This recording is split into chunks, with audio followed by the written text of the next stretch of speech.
কেউ যদি জুলুম করে তার ভাইয়ের 1 বিঘত পরিমাণ জমিন খায়, 1 বিঘত চিনেন তো? এই যে আমার এই আঙ্গুল থেকে এই আঙ্গুলটা, এটা টান টান করলে যতটুকু জায়গা, এটা বলে 1 বিঘত। শিবের আরবিতে বলে শিবের।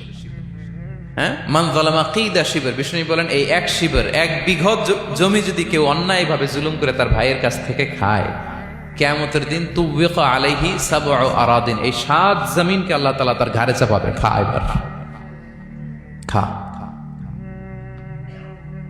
অন্যের জমি খাওয়ার এত শখ ছিল, এবার 7 জমিন ঘাড়ে কর। কিয়ামতের ময়দানে আপনার দেহটারে বিশাল আকৃতির করা হবে, এই 7 জমিনকে আপনার কাঁধে তুলে দেওয়া হবে।